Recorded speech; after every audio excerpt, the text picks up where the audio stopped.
Hello, it's Joshua here. I don't know if you can see me or not. I'm just going out for a walk. I've been a little bit under the weather. For the last few days I've been feeling a shift in the spirit, and I didn't know why, and tonight someone sent me a link about Project Avalon, Project Camelot, and if you guys research it, you can find out more on it, but it has to do with getting dug in for what's coming down.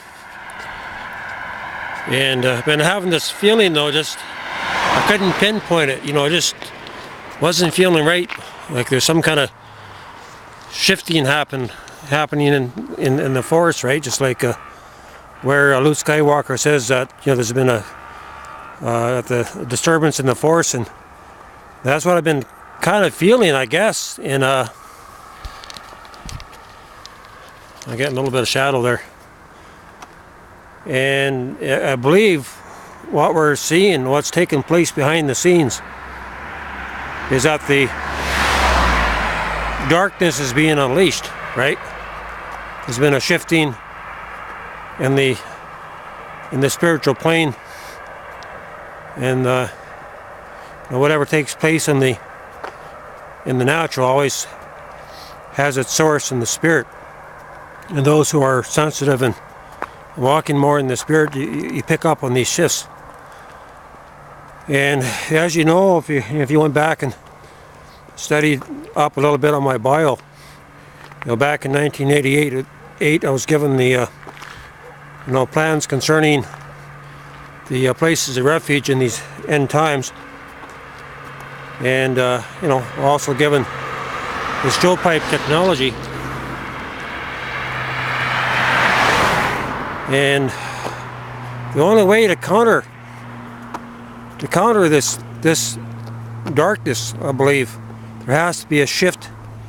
There has to be a turning away from the places of darkness to begin building places of light. And as we come together in love and in unity, that's the main purpose of these places of refuge or blessed areas. It's not to hide out, but it's to come together to come into a place of power.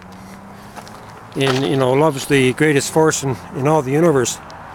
And as we come together to work out our differences and begin to walk in this unity and in this love, it may be the only preservation of the human race.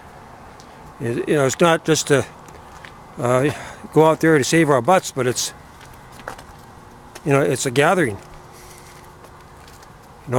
It's time for those who are part of the light to, it's time to gather together, to band together, to become strong. And then as we begin to grow in this grace and power and this authority, that's going to have an effect on the darkness. There's going to be a people that's going to come forth in great truth and great wisdom. And so it's not a place to run to, but I believe that without these places being built, without coming together, without a gathering of this sorts, that we as a human race are finished. And I've been feeling such a deep disturbance in the pit of my spirit and the pit of my stomach there. I couldn't put my finger on it, but I believe this is what it is. It's not that we have a choice to leave the system and to go out to the country to begin to survive. We don't have a choice, because we're talking about the survival of the human race in general. And so as a species, if we don't come together and fulfill our mandate, then we're not going to make it. That the only way that we can push back the darkness is that love has to prevail. And for that to happen, we have to come together and get dug in and to get fortified, right? If you stay in the system and the system goes down, you go down with the system. So I believe the time has come for complete and total separation from the system. At least to be away from the coastal areas, and to be away from the cities, and get out and get established and use the divine technologies that's been given to get dug in and to survive and to prepare. So I'm just going to get this out, and I perceive in my spirit too that there's going to be like a project Avalon up here in Canada.